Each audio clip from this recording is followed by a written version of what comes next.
Pulau Bali, tempat keindahan pantai menyelah dan ketenangan rohani yang mendalam, juga menyimpan cerita mistik yang menggentarkan jiwa.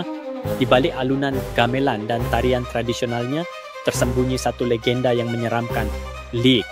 Sebuah nama yang hampir setiap warga Bali pernah dengar, namun masih menyimpan 1000 tanda tanya di kalangan orang luar. Siapa sebenarnya Lik? Dan apakah benar ia wujud dalam bayang gelap malam? Dalam mitologi Bali, Lik digambarkan sebagai makhluk yang menguasai ilmu hitam, mampu berubah bentuk menjadi makhluk menyeramkan seperti kuntilanak dan hanya aktif pada waktu malam. Wajahnya penuh dengan gigi taring, lidah menjulur dan mata yang menyala. Namun tidak semua Lik menyerang manusia secara fizikal. Mereka dikatakan berkeliaran mencari evol, bahan sejenis tenaga untuk melaksanakan tujuannya, biasanya dari tubuh manusia yang baru saja meninggal dunia. Lik, makhluk yang terus menjadi rahsia Pulau Dewata. Kisah tentang Lik bukan sekadar dongeng yang direka-reka, ia berakar pada tradisi Hindu Bali yang kuat, mencampurkan unsur keagamaan mistik dan adat kuno. Lik dipercayai sebagai manusia biasa yang memiliki ilmu hitam dan belajar dari kitab rahasia kuno, lontar pangiwa atau lontar paniti mangsa. Mereka menggunakan pengetahuan ini untuk berbagai tujuan, sama ada menjadi lebih kuat, menyakiti musuh, atau dalam banyak kes memperpanjang umur mereka sendiri dengan cara mistik. Namun menjadi seorang Lik tidak semuanya tentang kuasa. Legenda Bali mengatakan ada kewajiban besar bagi mereka yang belajar ilmu hitam ini. Ritualnya bukan mudah. Ia memerlukan keberanian untuk menghadapi batasan moral dan realiti roh yang gelap.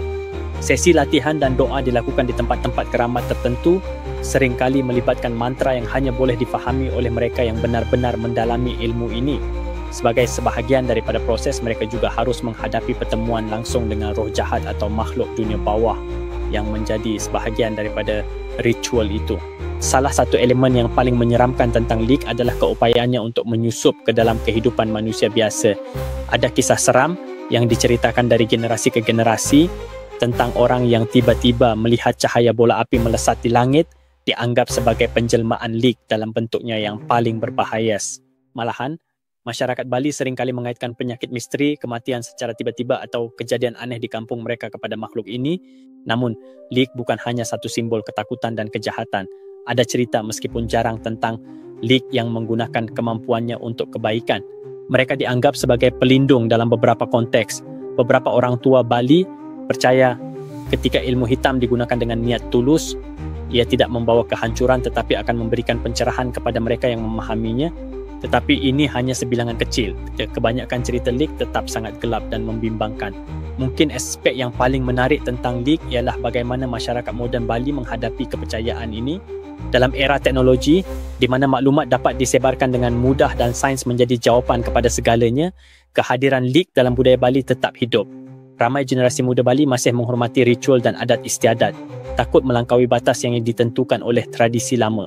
Terdapat juga usaha untuk memperkenalkan Lik dalam konteks budaya yang lebih luas melalui seni dan hiburan.